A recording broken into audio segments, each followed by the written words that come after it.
ગુજરાતમાં આમ આદમી પાર્ટીના કાર્યકરોની ધરપકડ મુદ્દે રાજકારણ ગરમાઈ ગયું છે, જેમાં દિલ્હીના પૂર્વ મુખ્યમંત્રી અને આમ આદમી પાર્ટીના રાષ્ટ્રીય સંયોજક અરવિંદ કેજરીવાલે ગુજરાતના મુખ્યમંત્રી ભૂપેન્દ્ર પટેલને અત્યંત ગંભીર પત્ર લખીને તેમને મળવા માટે સમય માંગ્યો છે। આ પત્રમાં તેમણે આરોપ લગાવ્યો છે કે ભાજપ સરકાર આમ આદમી પાર્ટીના કાર્યકરોને ખોટા કેસોમાં ફસાવીને લોકશાહીનું ગળું દબાવી રહી છે। ગુજરાતમાં આમ આદમી પાર્ટીના 160 કાર્યકરોની ધરપકડ કરવામાં આવી છે અને 10,000 જેટલા કાર્યકરોને ધરપકડ કરવાની યોજના બનાવાઈ રહી છે, જેથી મુખ્યમંત્રી સાથે સીધી મુલાકાત માટે સમય માંગવામાં આવ્યો છે।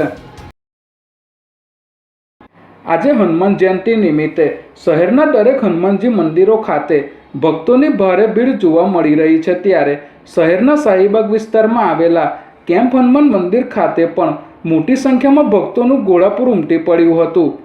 કેમ્પ હનુમાનના મંદિરને વિવિધ પ્રકારના ફૂલોથી શણગારવામાં આવ્યું છે, સાથે જ હનુમાન જયંતિની 251 કિલો માવાની કેક કાપીને ઉજવણી કરવામાં આવી હતી।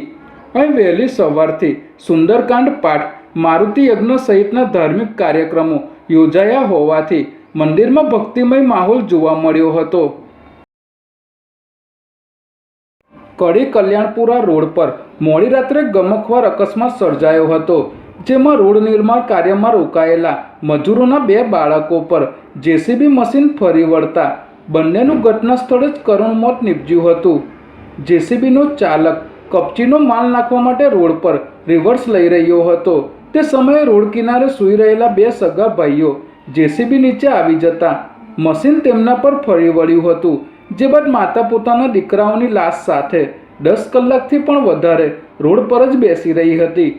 ઘટનાની જાણ થતાં પોલીસ કાફલો તાત્કાલિક અહીં દોડી આવ્યો હતો અને જરૂરી કાર્યવાહી હાથ ધરી હતી।